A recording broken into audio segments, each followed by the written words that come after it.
Welcome to the Circle of Trust podcast with your host, law firm CMO Keith Dyer. Brought to you by LexGrow, the leader in law firm marketing strategy, training, and implementation. If you're ready to grow your law firm with predictable case flow and revenue, you're in the right place. Hello, and welcome everybody to the latest edition of the Circle of Trust podcast. This is a cool day for me because on a Friday, I get to actually talk to a friend of mine instead of it being a stranger. Not that I don't like talking to the strangers as well, but it makes for an easy Friday afternoon to hang out with a buddy. Unfortunately, I don't have any beer here. We could have just done this over beers, but we've done that before, Keith, so it's not so bad. We have, that's right. I think the first time I met you was in Atlanta or Chicago. One of the two was Atlanta, I believe. Atlanta, yep. And we had some cocktails after a long day of meetings. Lee is a personal injury attorney in New Orleans, Louisiana. And I'm gonna start off by just asking you some generic sort of questions about yourself because I want the audience to know all about you. And then I want to bring up some things that I know about you that I think are so cool. But tell us, how did you get to be a personal injury attorney? And I know that you're a Philly guy. So how did you end up in New Orleans? Oh, man, don't call me a Philly guy, Keith. Don't call me a Philly guy. I'm a Jersey guy. And I align, my family's all from New York. So all my sports teams are in New York. So call me a Philly guy. I thought you had a Philly connection. My little brother lives in Philly now. Okay. I'm sorry. You're a Jersey guy. It must be hard for him, right? Watching the Eagles and all these the Phillies do so well and tearing our heart out as Giants fans and whatnot. Yeah, Giant. And what's interesting is I'm actually a Washington fan. So we all horizon.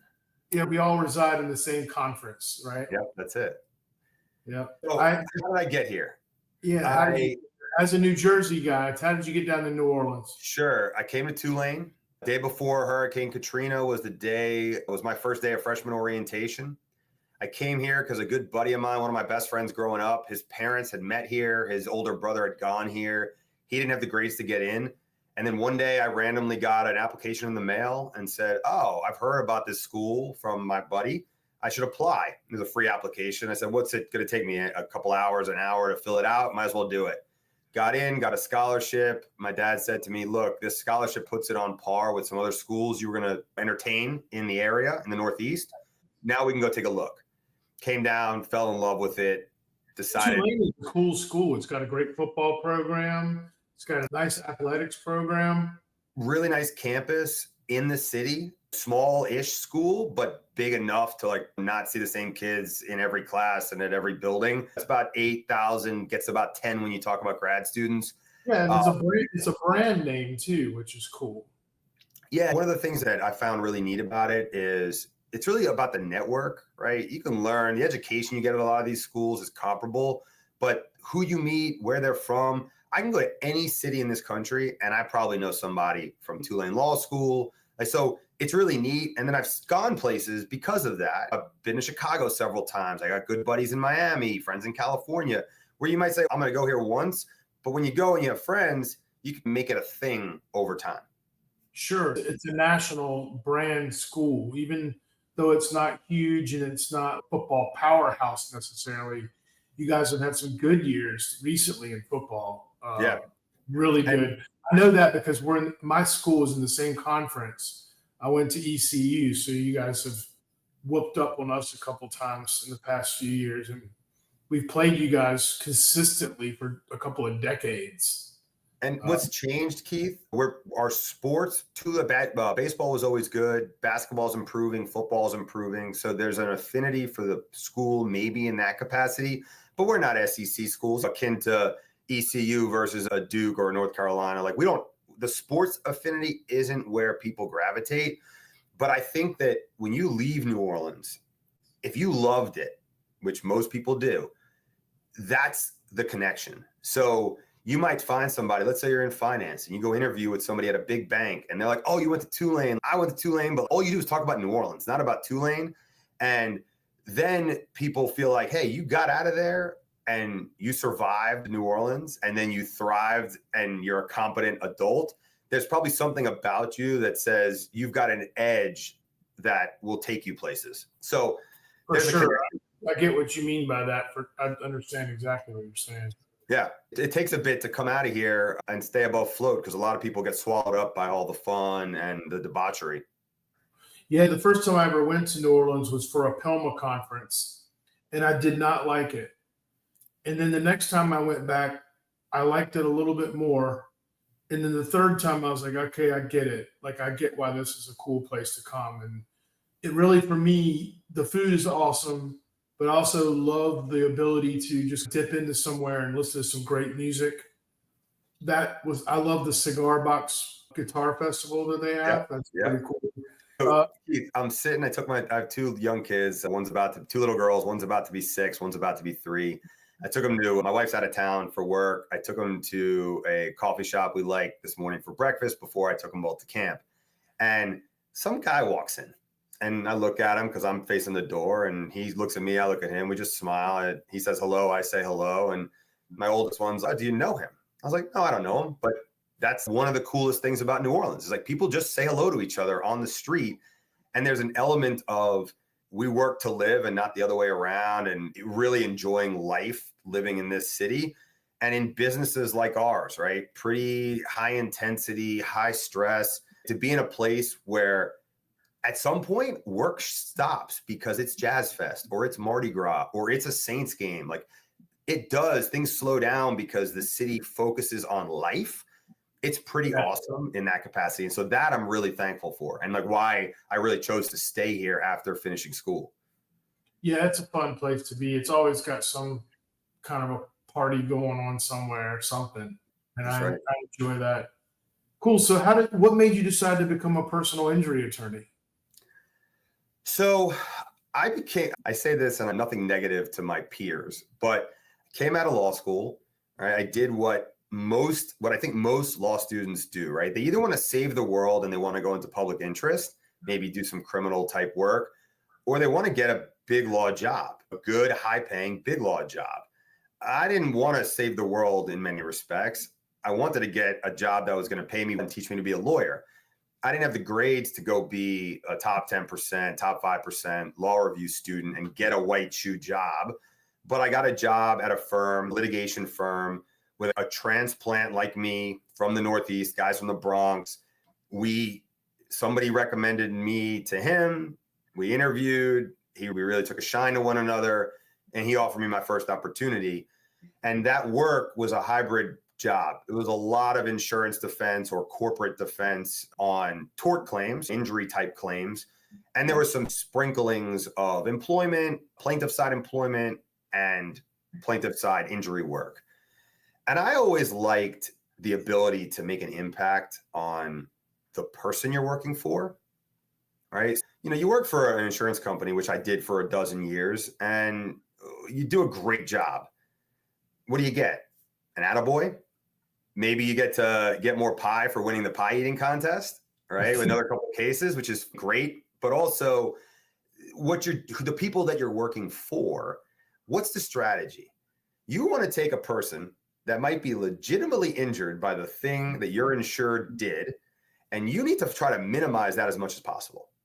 You need to figure out, like, what can we find in their past or about their credibility to beat that person up so we pay less and we pay it later. Like, that is basically the strategy. At a point, that becomes pretty disheartening. And this business that I'm in now wasn't intentional.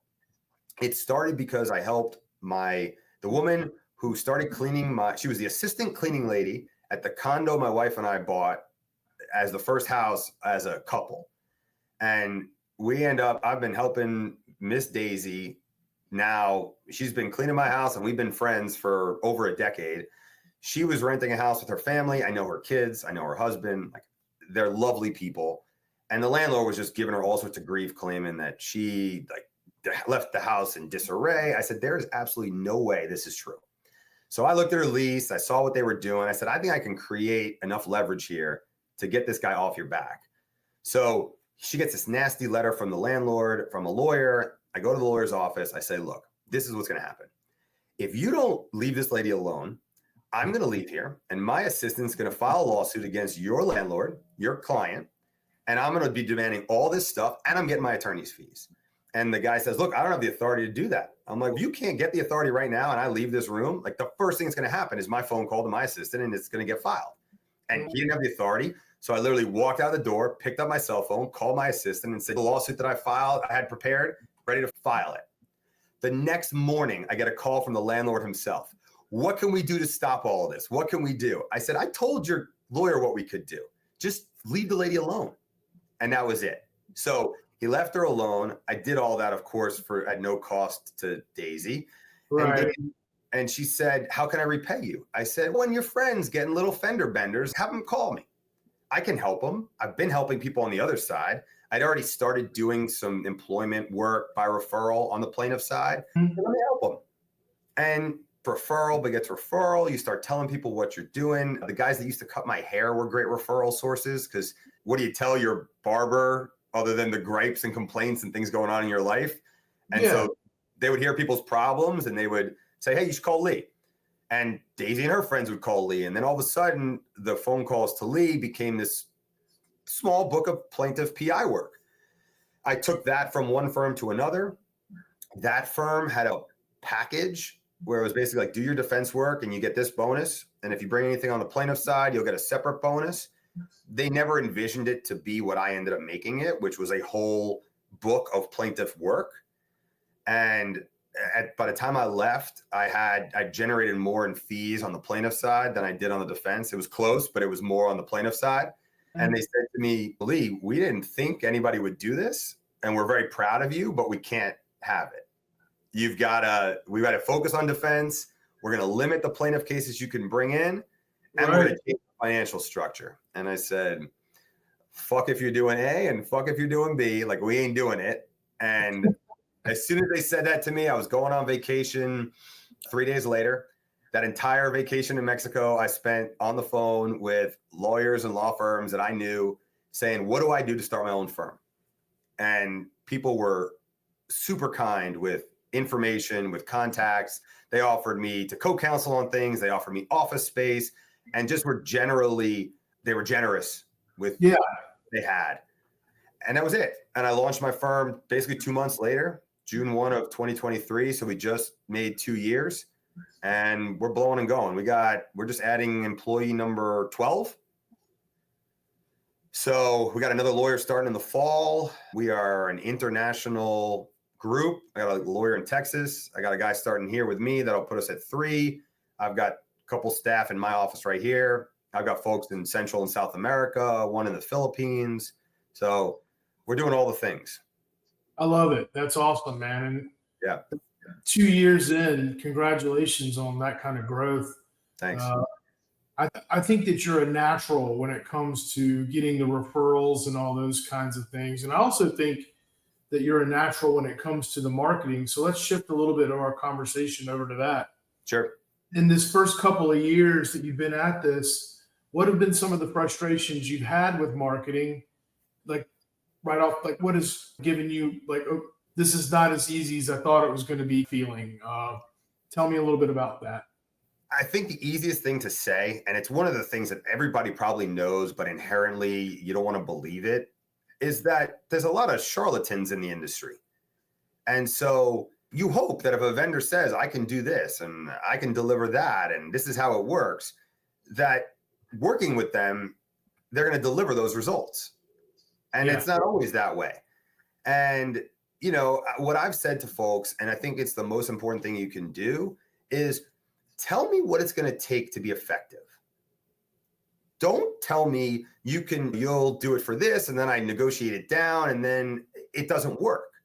I'd rather you be honest with me and say, hey, to make this play work, you need $100,000 over 10 months.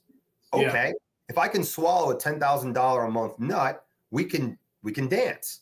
But if I can't, I don't want to pay you $5,000 a month over the same 10 months. And then nothing happens. And I'm mad at you and me because all you needed to say to me is this isn't going to work. Don't just take my money and then leave me unhappy. I know exactly. It's funny because I'm going through some of this with myself with a vendor that I use, but they're actually doing the right thing. And we're actually, after this meeting, I'm set to talk with them about exactly what you were just saying.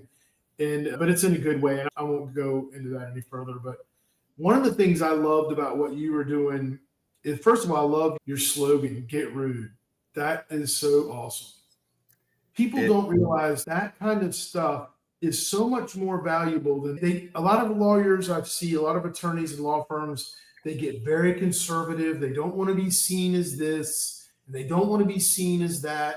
And they get really worried. And what they're doing is really, they don't realize that they're chomping away at their chances of success because no one cares. This is, so you hit the nail on the head, Keith, but this is my mentality. First of all, and I'm sorry if I'm not allowed to curse on your podcast. No, you can say whatever the fuck you want. I don't give a fuck what other people think of me. I really don't. And the thing is, this is what I said. You're a Jersey guy, so you were born. Yeah. You came out. Look, my dad said to me, so I do all these crazy things on social media. And one of the first crazy videos I did, I dressed like a clown because I had a clown costume. I was like, I'm going to write a funny skit and I'm going to be a clown. And my dad said, Lee, what about your reputation? And I said, Dad, what reputation? No one knows who I am. They got to know who I am first. And then they got to be like, that guy's an idiot. But if they know that I'm an idiot, they at least know me. And then 50% of the people are going to be like, that guy, he's a fox because you think he's an idiot, but I think that's really clever. And I could really use a clever lawyer because I got a tough case and I want to hire somebody that's going to be thinking outside the box. That's right. So my thought process is, and I'm lucky, right? My first grade teacher was probably the first person to say, "You're acting pretty rude, Mr. Rudin." And I should probably thank Mrs. Pavone for that, the gem in the back of my mind. But we are in a business, right? The personal injury business. People kind of want that aggressiveness. Now, you can't fake it, right? If it's not, you can't be out there and do that. But I think you can tell. I have no qualms about saying what I think. I don't need to be an asshole. Like I said, it's not be rude, it's get rude. So if getting rude means being an asshole, sure, we can do that. But maybe it's not. Maybe you get more bees with honey sometimes. And I'm good at that too. So people get it, I think. Sorry, I didn't mean to interrupt you. No, I think they do get it. And what I wanted to do here, Keith, and we've got so many peers and friends that I'm sure I've talked to, folks that you've talked to. It's not easy to figure out like how to build the brand. What is the brand? But you don't have to be as outlandish as I'm being. You just have to be memorable. And here's what I tell people: don't be boring. So we have a mutual 8-figure firm client, right? And I've become friendly with this firm, and we hung out at the most recent conference, and one of the names in the firm is a Z. And I was like, why don't you take, you're going by your firm, you're going by initials now.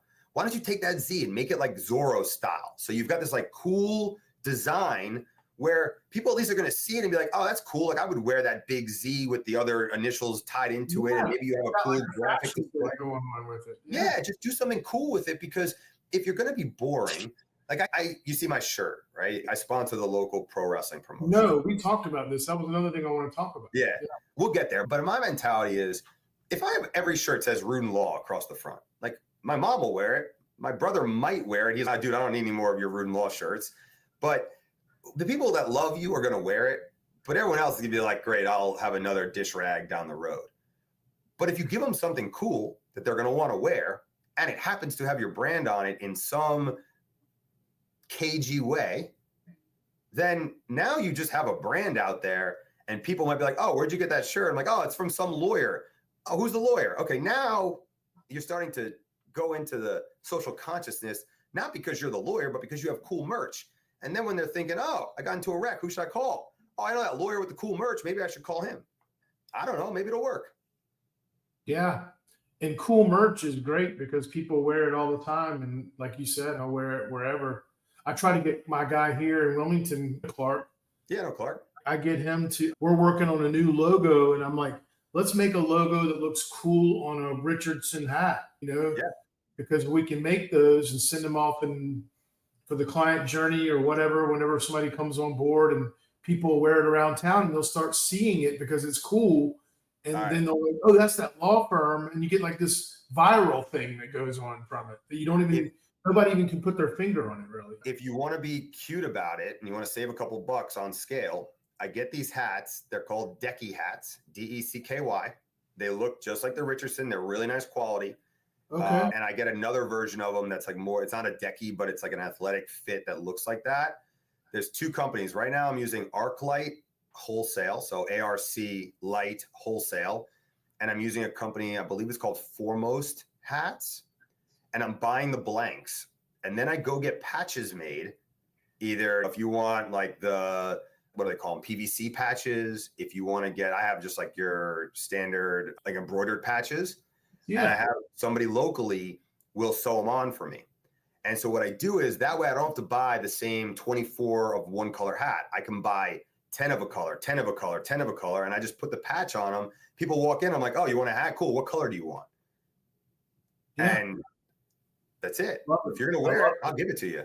And everybody wears hats. Women wear them, kids wear them, men wear them. The baseball caps and the Richardson 112 already is the most popular hat ever made. Yep. And it's great to have alternatives. So thank you for giving me those names. One of the things that I find interesting about this conversation is when I was in New Orleans the first time, I had a trade show model that I'm still very good friends with, and she was cool. She lives in there near you. I can't remember what is the name of the little township she lives in, but it's a suburb.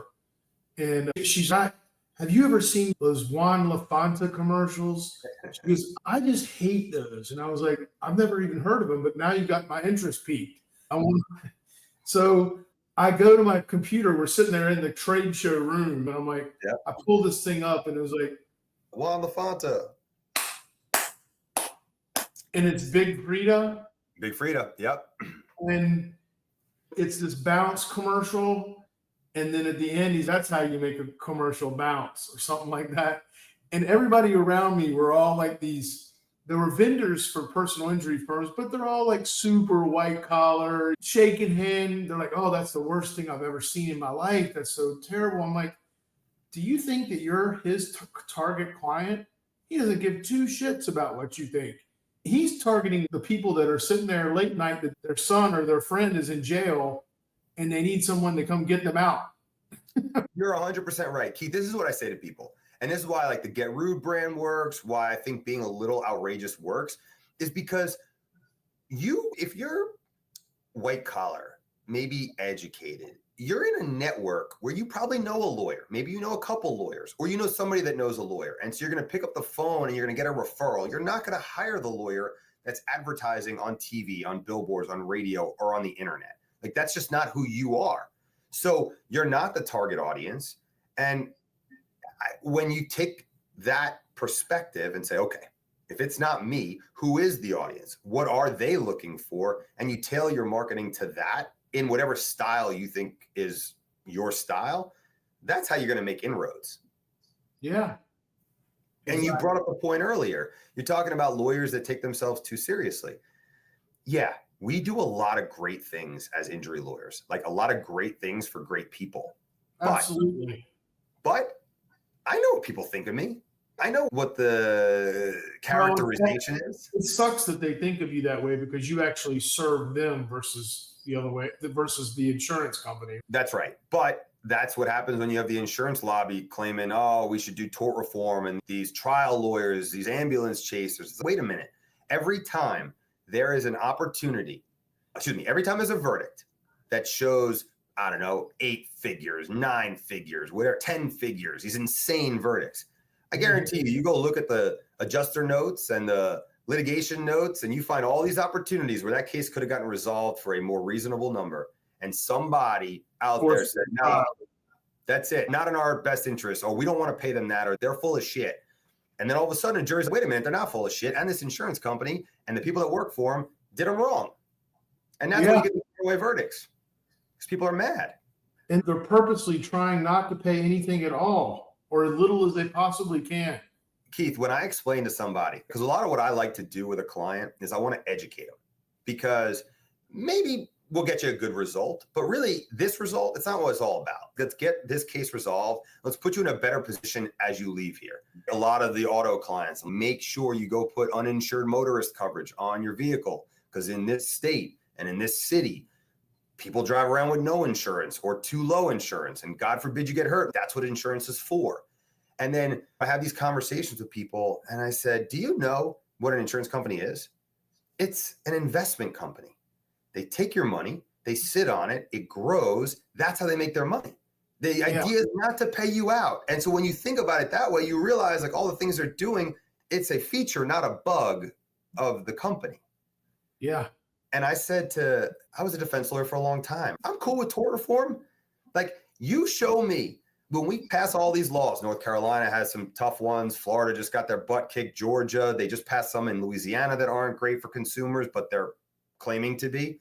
I said, you tell me you want these reforms because you want to bring insurance rates down.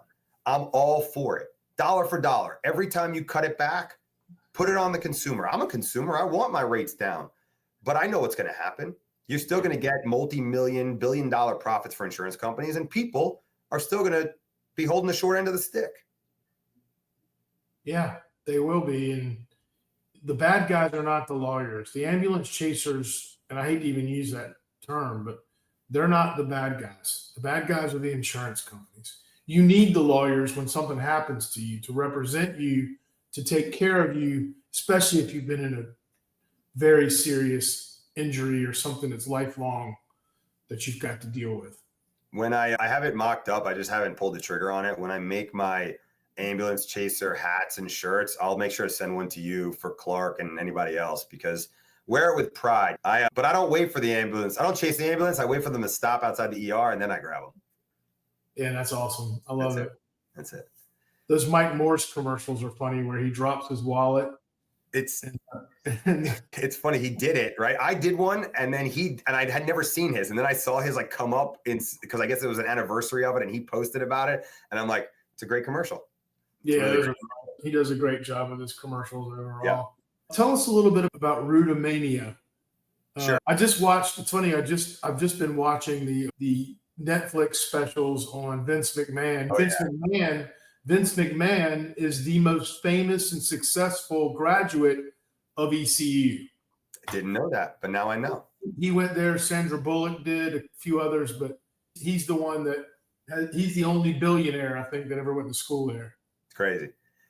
I grew up, if you look over my shoulder, that's Bret the Hitman Hart. I grew up a wrestling fan. I was born in the late 80s, was a wrestling fan of the 90s, and an insane wrestling fan as a kid. Then I grew out of it for a period of time, but I launched this business and I see on a friend of mine's social media account that he's at this like local pro wrestling promotion. And I knew it existed, but I really had never dabbled with it. And I said, I'm looking for something to do with some marketing money. I don't see on their social media that they have any sponsors. I should reach out to my friend, see if he can make a connection and see where it goes. He makes a connection. I talked to Luke. Luke is an actor. He's a stunt performer in Hollywood. He's owned this promotion for going on 14 years. And we connect, we meet up. I said, look, this is what I want to do. He said, Lee, I've been so busy. I have not been able to find a sponsor. This is exactly what we need. I would love to do this. So we work out a deal. And I said, all I really care about is I want to be on all your social, put me on your posters and stuff. And I want to have a table at your events to meet your fans and get involved and just build that grassroots marketing that I know I'm pretty good at in a space where I figured these are very passionate people about this thing. Right? If you're going to local independent pro wrestling, you must really love wrestling. And so I figured if I can hitch my wagon to a group of people that love this thing, maybe they'll associate me with the thing they love. And when they have a need, they'll say, I should just call the lawyer that loves the thing that I love. And so I started doing that. I would go to their events. I have tables. I give out merch. So the first event was we had Kevin Nash from the NWO. And so I made shirts that said RWO. Instead of the New World Order, it was the Rude World Order. And I gave them out to all the fans, and they're still wearing them a year later. And I just redid them in black and gold and gave them out at our most recent event in honor of Saint season. I did some Rudimania shirts. On the back, it says, what you going to do when we get rude with you? And I have them in red and yellow, like the original Hulkster. And then I made these again for Saint season. I actually gave them out at an event. We had about 50 special needs adults come through the firm.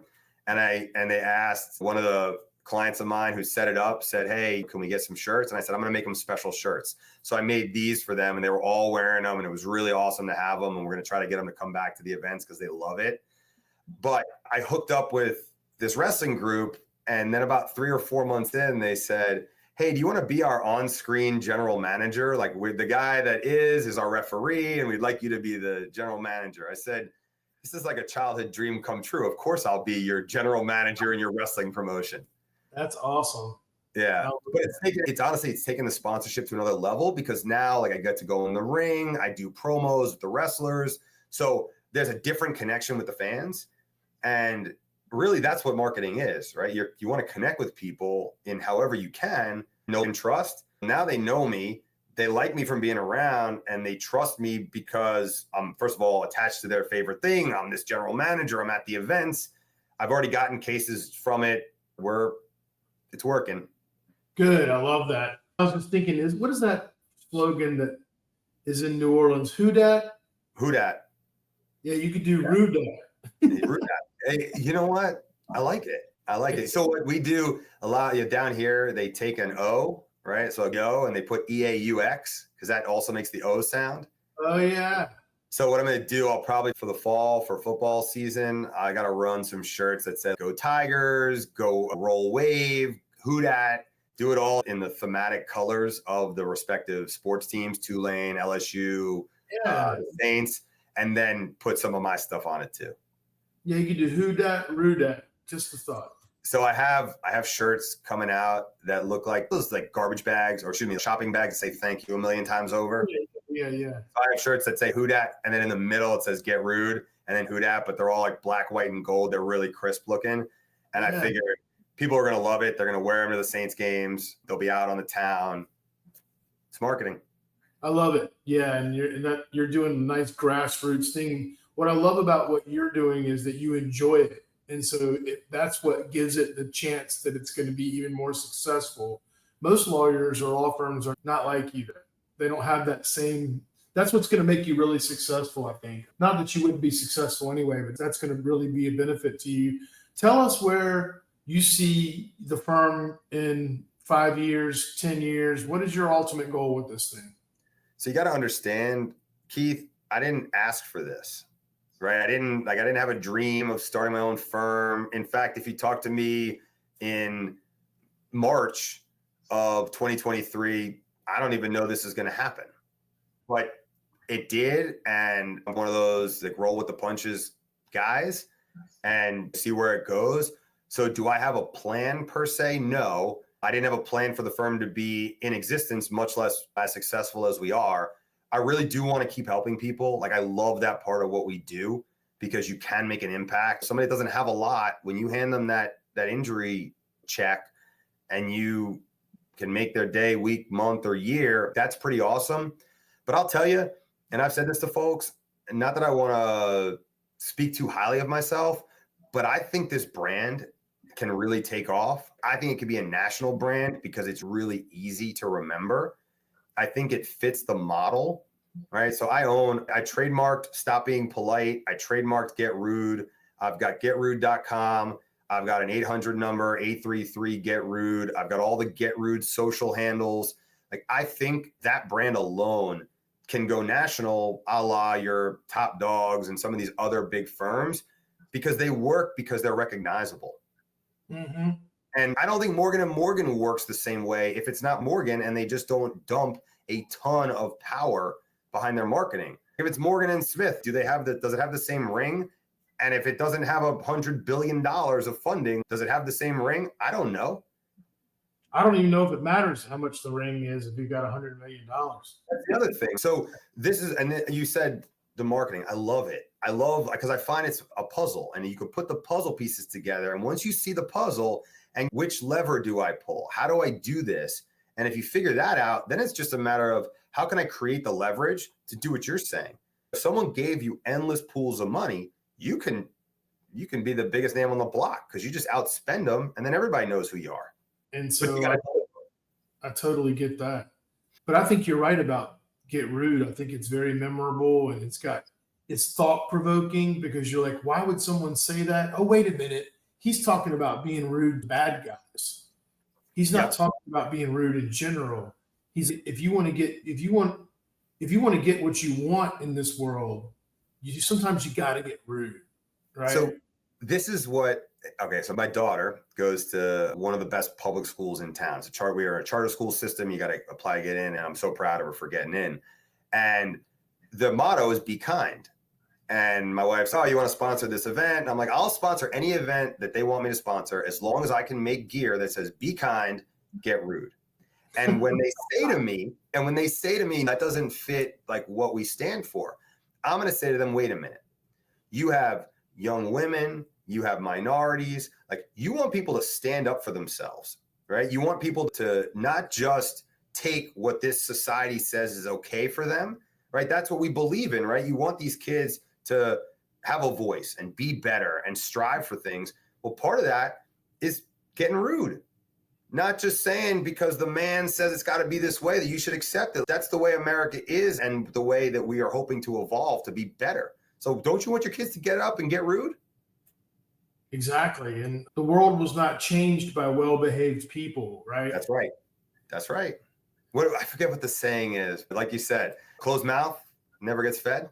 That's right. Yeah. And squeaky wheel gets the grease. You can go down there. Right. Yeah. Yeah. And I think in this day and age too, even the negative stuff can still pay benefits to you. Not to say that yours is negative in any way. I'm just saying that attention is the currency. Right. And you got to deliver. You got to deliver. Yeah, absolutely. You especially do.